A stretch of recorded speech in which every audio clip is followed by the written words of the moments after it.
Wednesday, June 21st, and as of right now, search and rescue efforts are still ongoing. The submersible has not yet been found. However, there's still hope. The Coast Guard gave an update today, and let's watch together.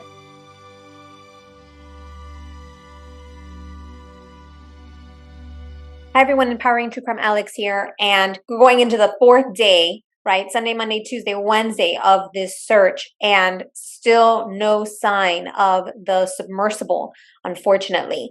There have been some updates with some positive news with banging heard that was picked up on the sonar buoys.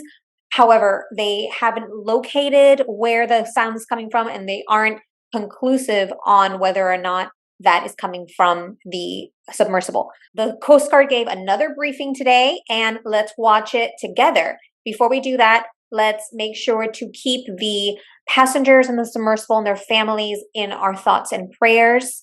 And if you haven't yet subscribed to my channel, I'd appreciate if you subscribe so you'll get up to date on the latest breaking news on the development of the story. All right, let's get into the press conference. Good afternoon, everyone. I'm Captain Jamie Frederick with the 1st Coast Guard District, and I'll provide an update on our ongoing search efforts for the Titan submarine. Behind me, or beside me, I should say, you'll see several subject matter experts from the Unified Command who will introduce themselves momentarily. These individuals represent only a small fraction of the many dedicated professionals working around the clock on this complex response effort. We understand this is an extremely difficult time for the families of the missing crew members aboard the Titan, and our thoughts go out to them and the crew. The Unified Command team is working tirelessly to bring all available assets and expertise to bear as quickly as possible in response to this complex operation. We remain in close contact with the family members and the crew to ensure they are fully aware of our current and future search efforts. Additionally, we have been in close contact with the British and French consulates general to ensure that they are fully appraised of our efforts, and we are ensuring that their concerns are being addressed. We're incredibly grateful for the full spectrum of international assistance that has been provided, including an expert submariner from the Royal Navy, here with us serving aboard as a critical member of our team. Additionally, a team of highly trained French ROV operators departed St. John's last night are en route to aid the search. Moreover, our Canadian partners have been providing critical leadership and significant response capabilities since the beginning of our efforts. Again, this is an incredibly complex search operation requiring both surface and subsurface elements, and our unified approach is critical. The location of the search, 900 miles east of Cape Cod and 400 miles southeast of St. John's, makes it exceptionally difficult to mobilize large amounts of equipment quickly. In spite of those challenges, we've been able to provide continuous air and surface search assets, as well as additional ROV capability to search below the surface. We currently have 5 surface assets searching for the Titan, and we expect 10 total surface assets to search in the next 24 to 48 hours. There are 2 ROVs actively searching, and several more are en route and will arrive by tomorrow morning. We've received incredible support with aviation assets from our Coast Guard Air Station in Elizabeth City, the Air National Guard, and Canadian Armed Forces. Today, there are 2 back-to-back P3 flights. One is ongoing now as I speak, totaling 14 hours of continuous on-scene coverage, and 2 C-130 flights, also one ongoing now throughout the day and into the evening. Yesterday, a Canadian P3 detected underwater noises in the search area. As a result, ROV operations were relocated in an attempt to explore the origin of the noises. Although the ROV searches have yielded negative results, they continue. Additionally, the data from the P3 aircraft has been shared with our U.S. Navy experts for further analysis, which will be considered in future search plans. The surface search is now approximately 2 times the size of Connecticut, and the subsurface search is up to 2.5 miles deep, exponentially expanding the size of the search area. We also have to factor in the ever-changing weather conditions, currents, and sea states that expand the search area every hour. There is an enormous complexity associated with this case due to the location being so far offshore, and the coordination between multiple agencies and nations. We greatly appreciate the outpouring of support and offers to provide additional equipment. The Unified Command continues to prioritize assets and resources in order to provide the best capability in the most timely manner. This includes weighing multiple factors to identify the most effective resources available to the response operation.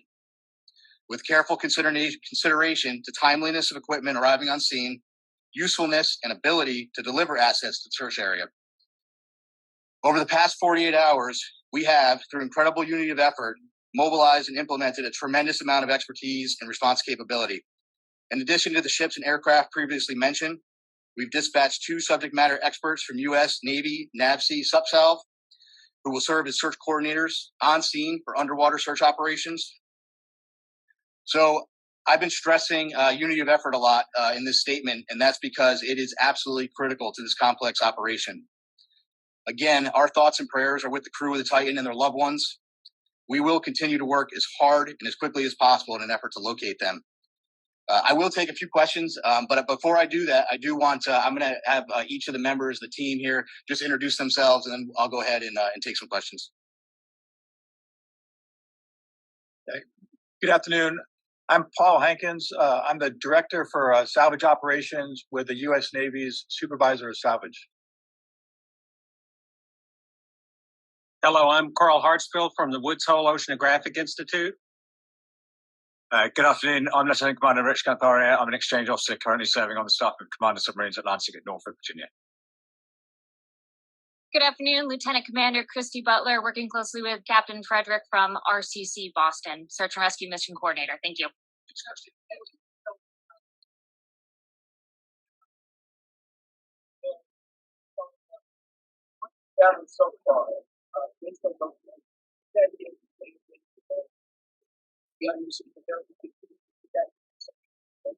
So a couple things. One, I think when you're in the middle of a search and rescue case, you always have hope. That's why we're doing what we do. With respect to the noises specifically, we don't know what they are. To be frank with you, the P3 detected noises. That's why they're up there. That's why they're doing what they're doing. That's why they put sonar buoys in the water. The good news is, what I can tell you is we're searching in the area where the noises were detected, and we'll continue to do so. And we hope that when we're able to get additional ROVs, which will be there in the morning, the intent will be to continue to search in those areas where the noises were detected, and if they're continuing to be detected, and then put additional ROVs down in the last known position where the search was originally taking place. Yeah, then we couldn't be avoided regular 15-minute intervals that's reported. I hadn't heard 30-minute intervals. So here's what I can tell you. I am not a trained ear for underwater aquatics. That's why we have a team of experts that are analyzing that data. That data was sent immediately to the Navy last night, and it was analyzed overnight. They're still looking at it, but I can tell you that it's inconclusive. But again, I think the important piece is we're searching in the area where the noises were detected. You talk about a timeline. Can you talk about what timeline you're working on in conjunction with the teams that are there? It's a timeline in what respect? How much oxygen they have left on? Oh, okay. So, well, in terms of, so we talked about the oxygen number. I think you're all tracking the oxygen number. I think there's an important point with that, though. The oxygen, that's just one piece of data, right? There are a lot of pieces of data that we need to consider. And, you know, we're continuously looking at that, and we'll continuously, do that throughout the search. But that's not the only thing that's important, right? And right now, our efforts are solely focused on the search. That certainly is a dialogue that's happening, but we're focused on searching at this point. And this is a Oh, this is a search and rescue mission, 100%. We are smack dab in the middle of search and rescue, and we'll continue to put every available asset that we have in an effort to find the Titan and the crew members. Object has been spotted. There was some sort of report about that. I don't know. So a couple things. So the ROVs, each ROV brings different capability. The ROVs that are diving today, what's the depth on the 4,000 meters. 4,000 meters. And some additional ROVs that'll be arriving tomorrow have additional depth capability. With respect to an object, so yesterday, one of the aircraft did see an object. I will tell you this.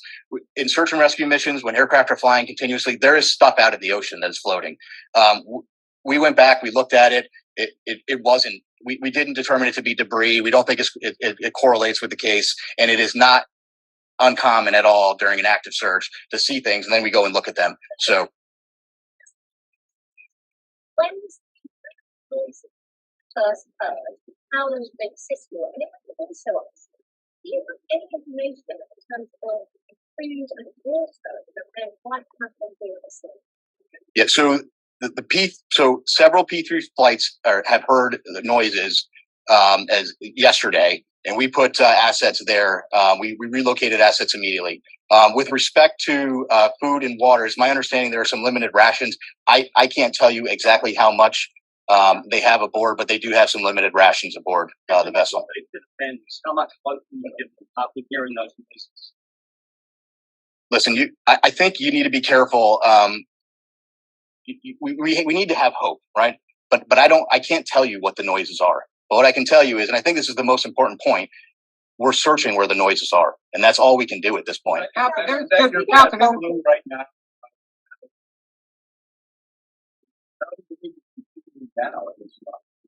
So I just wanted to. So it was my understanding that the P3 had heard some noises today as well. But so I do want to take just an opportunity to invite Carl to the podium just to talk a little bit about.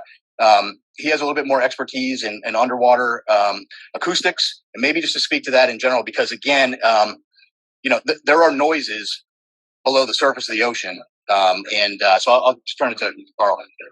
Oh, spell your name. Yes, CarlHartsfield. So again, Carl Hartsfield from the Woods Hole Oceanographic Institution. So the ocean is a very complex place. Obviously, human sounds, nature sounds, and it's very difficult to discern what the source of those noises are at times. But I can tell you that this team has multiple sensors. They're in the area. They're sending data back expeditiously to the best in the world people to analyze that data, and then they're feeding the results of that analysis back to the unified team, and they're making decisions. So Woods Hole is here in an advisory role, but by our expertise, what I see is a very tight operational loop that's making decisions based on data, and nothing is ruled out.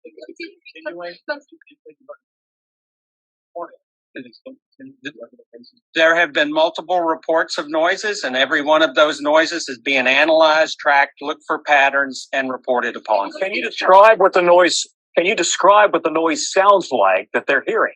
Well, the noises, again, very complex in the ocean. You have to be an acoustic analysis, and you have to have context. They're trying to put all the pieces together. The noises have been described as banging noises. But again, they have to put the whole picture together in context, and they have to eliminate potential man-made sources other than the Titan. Is it possible that a ship in the ocean, or even some mammals out there could mimic that kind of sound? So I can tell you from my experience with acoustics that there are sounds by biologics that sound man-made to the untrained ear, but I can assure you that the people listening to these tapes are trained. There are a lot of vessels in the area, and they each make noise, right? So all of that has to be eliminated, and it's analysis over time. Plus, as the captain said, the team is searching in the right area. So if you continue to do the analysis, look for different patterns, and search in the right area, you're doing the best you possibly can do with the best people on the case. And Captain, apparently there's been the deep ocean salvage system charging byway that was sent there to the location. Can you tell if it's on site yet, and how it operates, and how long it will take to rescue it? Which system does he speak about? The system. What's the system that you're talking about? Byway ocean salvage. That's just the hydraulic. Yeah, that's a crane. Yeah, so that's what I thought. So that's a piece of equipment. It's a crane piece of equipment. There are a lot of pieces of equipment flowing in through St. John's right now. One thing I did want to mention, I think it's important. Some of the ROV capability that's arriving soon is really great, incredible capability. One thing I want to point out is that French team that's coming in. to serve aboard with their equipment aboard a French ship. They bring some state of the art equipment, and so once they get on, we're going to have more assets down to look, and we'll continue to put them where we think the best location is. Are you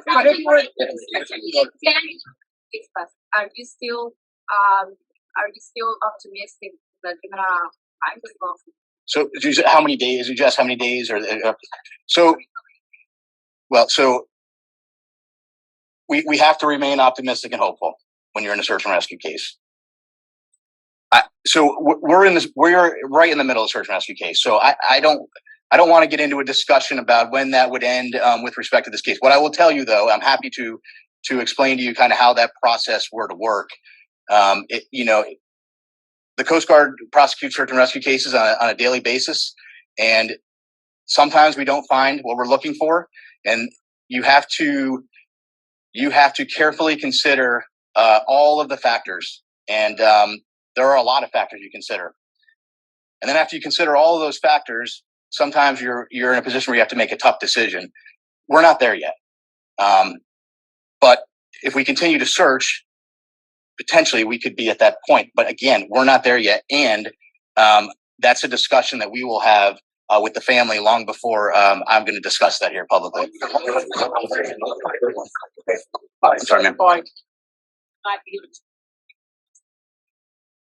Yeah, so I can't put a number on the like. I'm not going to put a percent. I don't have a percentage number. What I would tell you is that is just one data point, and there are more data points than that we have to look at. So right now we continue to search, and we'll have that later.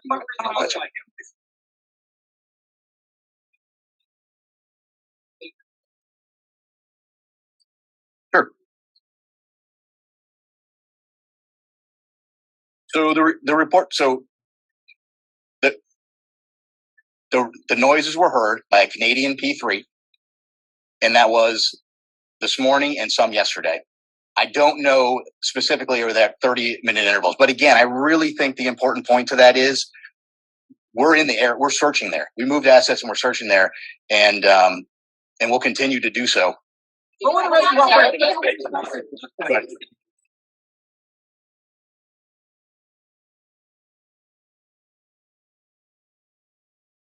Yeah, I don't. So listen, whether it's operable or whether it's sitting on the ocean floor, whether it's in the sea column, whether it's in the surface, it's all speculation, and we're just not in the business of speculation. We're in the business of searching, and we're putting everything we can with the data we have to search for the vessel. And I think we'll take one more question. Go ahead, sorry.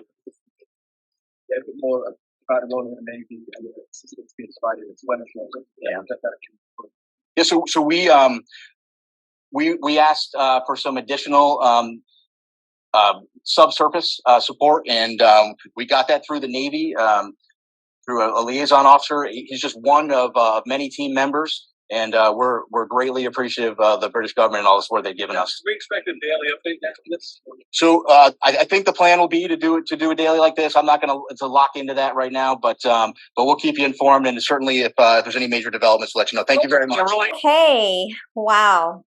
Biggest takeaways that I heard. One, it's still a search and rescue mission. They're not saying anything, they're not speculating or giving any probability of likelihood of the passengers still alive or not alive or whatever. So they're still search and rescue mission. The other cool part, I think let me pull it up here because it's a lot of information. This is from CNN, and it says, here's a team that is assisting in the search efforts for the missing sub. Currently, there are 5 surface assets are searching. There will be a total of 10 surface assets in the next 24 to 48 hours. There are 2 ROVs actively searching. So those are remote operating vehicles or remotely operated vehicles. Several more are en route and will arrive by tomorrow morning. There are 2 back-to-back P3 flights. One is ongoing, which provides a total of 14 hours of continuous on-scene coverage. 2 C-130 flights, one ongoing now through the day and into the evening. And he did say that the P3 flight was the one that heard the noise. They were the one that heard like the banging and the other noise yesterday and this morning. So that was really cool. And then they also have teams from France. They have ROV experts from France. They've got, of course, the Canadian Coast Guards. and they've got teams from UK and of course the US Navy and Coast Guard teams all on this unified command, they call it. So a lot of team members, a lot of people involved in this. So the other thing that he said is that the search area has now expanded from the size of Connecticut, the state, to the double that, so times the size of Connecticut. And also the search area down depth-wise is about 2.5 miles in depth. So that area has expanded. And as far as the sounds, he said multiple times that they weren't able to figure out, they can't corroborate whether that sound is related to the submersible or not. He also kept on mentioning again that the important part about the sound and what the sounds that they were able to detect is that they've moved search to those areas wherever the sound has been detected. So that's the most important part here. He did mention about rations of food and water, and they said that they're limited. And so, I don't know what those rations would be for the passengers. So those were the big key takeaways. I think that, again, it is a search and rescue mission at this time. So he kept on reiterating that they aren't at a point yet where they're going to do anything other than the search and rescue. So that's their priority right now, finding the submersible. And so I did see that there was also a press conference with Horizon Maritime, I think it's called, who is the parent company of the Polar Prince, which is the vessel that was the tug that took the submersible. They're kind of like the command center for the submersible. So let's take a listen. Yabokek First Nation. We are partners in the joint venture that owns the Polar Prince. The Polar Prince is a support vessel for the Ocean Gate expedition and is on scene in supporting the rescue mission as directed by the U.S. Coast Guard and Ocean Gate. Today is National Indigenous Peoples Day in Canada. Chief Joe, we acknowledge this day for you, the Yabokek First Nation, and all First Peoples in Newfoundland and Labrador and in Canada. On behalf of myself, Chief Joe, and everyone at Yabokek Horizon Maritime Services and Maritime, I want to say first that our thoughts and focus remain with the crew of the Titan and their families. We wish to thank everyone involved in this rescue mission, especially the U.S. and Canadian Coast Guards, the organizations that have made their marine assets available, including the French government, Technip FMC, Atlantic Towing, DOF, the many private companies who have dropped everything at a moment's notice and without hesitation, and the various crews who are dedicated to bringing the search and rescue mission to a successful conclusion. In addition to the Polar Prince, we have also mobilized the Horizon Arctic to add vessel support for this mission. We acknowledge and thank our client, ExxonMobil, who has without question given the vessel the time and space needed to respond to this incident. We also thank Premier Andrew Furey for his continuous offers of support from the province of Newfoundland and Labrador. The marine industry in this region is no stranger to responding to difficult incidents. We work together to ensure every possible effort is put into bringing people home. The people on board the Titan and their families are our focus. We care deeply about their well-being. All of us here in Newfoundland and Labrador, Canada, the United States, and around the world are unified in this work. While the United States Coast Guard, in cooperation with the Canadian Coast Guard, is leading this search and rescue effort, our critical role remains in a support capacity. It has been a very difficult few days for the crew and families of those on board the Titan and the Polar Prince. The Polar Prince captain and crew have been steadfast in providing support during this very difficult time. We have been supporting the Titanic expeditions for several years. The Polar Prince, a 72-meter vessel, remains at the Titanic site participating in rescue efforts. The vessel is an iconic former Canadian Coast Guard icebreaker that has been upgraded with advanced technology and provides research and expedition support services to clients, primarily in the Arctic. The Yabokek Horizon purchased the Polar Prince in 2021. The Horizon Arctic is also involved in this mission. The 94-meter vessel is one of the most powerful and versatile offshore support vessels in the world. Often working internationally, this Canadian flag vessel has recently performed rig moves, offshore wind infrastructure installations, and seabed surveys before returning to Newfoundland and Labrador for a seasonal project this summer. The Horizon Arctic was en route to the site on Sunday and then returned to port in St. John's to pick up deep water equipment. Late last night, The Arctic crew loaded a U.S. ROV, which, thanks to the U.S. military, arrived by air to St. John's Airport late yesterday. The vessel departed the Port of St. John's at 5 a.m. this morning and will arrive at the Titanic site tomorrow morning. We are very aware of the time sensitivity around this mission. Our crews and onshore team are experts in their fields and will continue to support this effort in every way we can. We remain focused on contributing to the search for the Titan crew and continue to hold out hope that they will be located and brought home safely.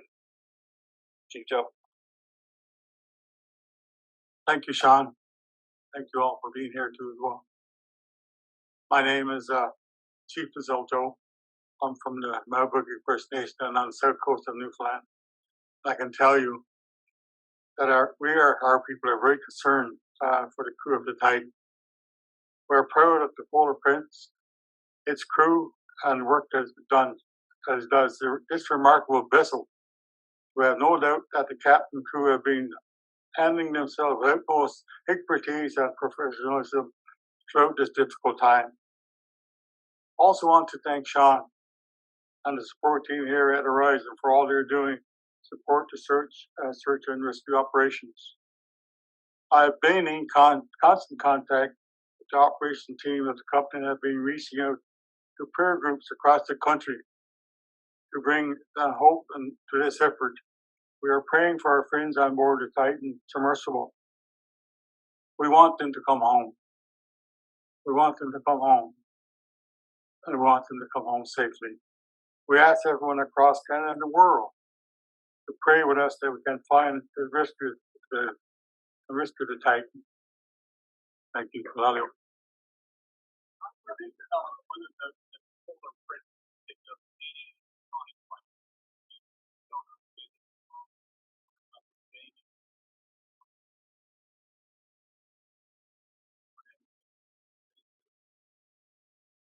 So the U.S. Coast Guard's leading the search and rescue effort, as you know. We're taking our direction for them and all the communication that's flowing back through them. They had a fairly in-depth conference about an hour and a half ago, I think, and they've covered all that, so we have nothing further to add.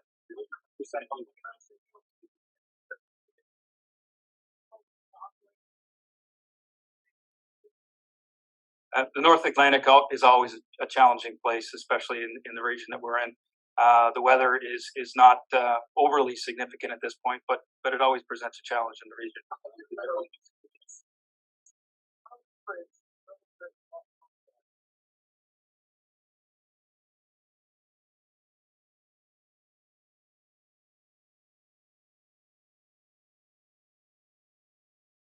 The equipment that's been mobilized for this is the finest in the world, the most capable in the world. We have to hold out hope. I think, as you're aware, there's still life support available on the submersible, and we'll continue to hold out hope until the very end.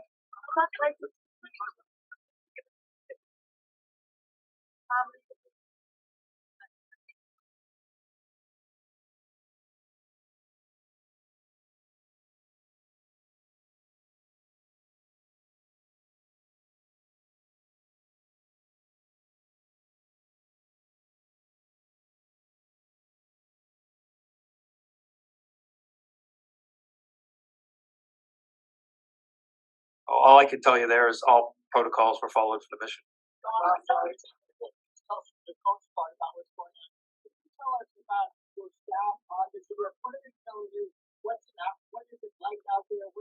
On the ship, any of that you can provide us? There you go. These are extremely professional and experienced crews. This is an unprecedented situation, but I can assure you that they're handling their responsibilities very professionally and fully focused on trying to find the submersible to bring those people back safely. Family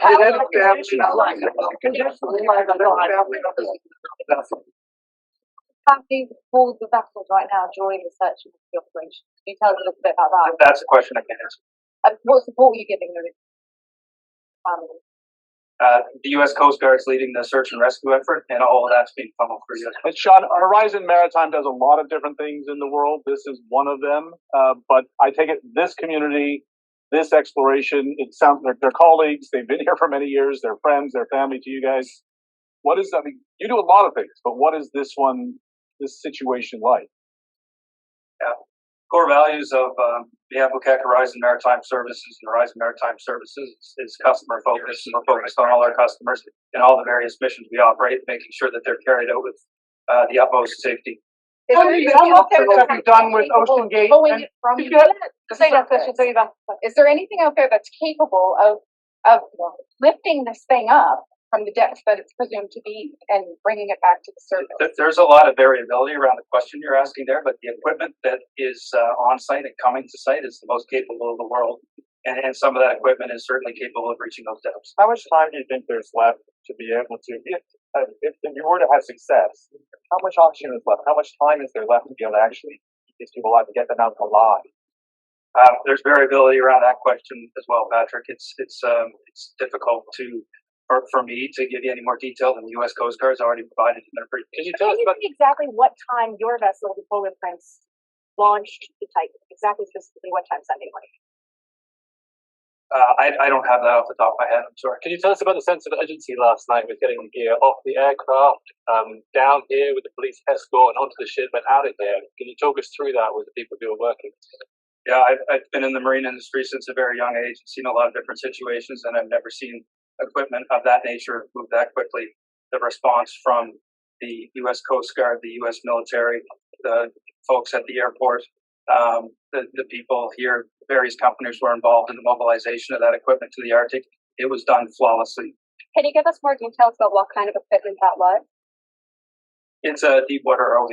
And can you tell us how long will the Polar Prince stay out in that search area with crew that was, I guess, expecting to only be out there for 8 days or so?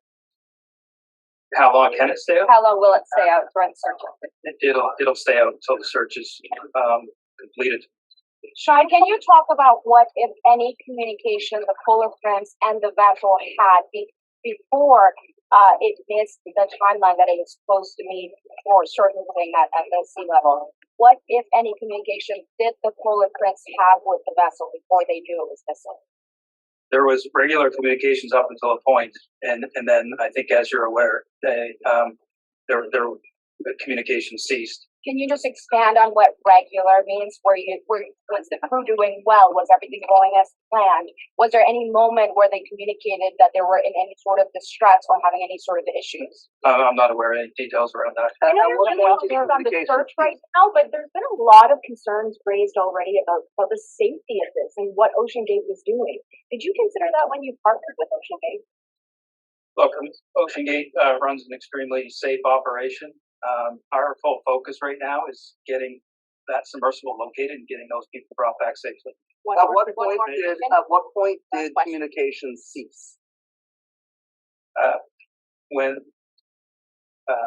they were diving to the Titanic at some point during that. But do you have a timeline on that specifically There is when a time. you lost communication? I don't have it on the top of my head. Could you just tell us a little bit about how often you're in contact? Okay. Just one more question. Just how often you're in contact with the crew of the Polar Prince, and what kind of information are you getting from them? We're in constant contact with the crew of the Polar Prince. Our emergency procedures kicked in immediately. Our emergency room next door is staffed 24/7 with a group of extremely capable people, and there's live communication. How many crew are aboard out there on your ship? How many crew? We've got 17 crew on board the ship. Sean, why did it take so long for the? So that's interesting. The Polar Prince, which was the boat or the vessel that took the submersible, is an icebreaker. It supported the Titanic Tour on multiple occasions. There was an ROV that was brought in yesterday that they took over to begin searching the deep water ROV. And the Polar Prince will stay out until the search is complete. He's having regular communication with, he says that there's 17 crew members on there. Now, one thing that's kind of interesting is that he did say that everything was fine. Everything was, they had regular communication. And there are reports that communication had been lost in other instances for 2.5 hours. So I wonder if that hadn't happened, whether maybe they would have acted faster in trying to get emergency crews out there. Now, I'm not sure if 3, 4, 5, 6 hours is, because they allegedly, timeline, 9 a.m. is when they launched. 11:45 is when they lost communication. I think it was like 6:10-ish is when they were supposed to come back to the surface. And then around 6:35 is when they called the authorities. So if they would have acted sooner, could that have prevented something? Could that have helped? I don't know. But it's just interesting to see why they did wait. Nobody has any answers on that. Why they waited so long to call the authorities. Maybe it sounds like he says that he followed all protocols. So maybe that wasn't part of the protocol. Maybe they allowed them to wait until, just as an abundance of caution, if comms were down, but the submersible. A lot of things that, like, for example, so if the communications were down, but there's no camera, so nobody can see what's happening, definitely some safety measures and contingencies should be in place for this type of expedition, and especially considering the risk, especially so much pressure that vessel has at 12,500 feet under the surface. So anyway, I thought both of these were really good, got some good information right from from the leaders in the mission.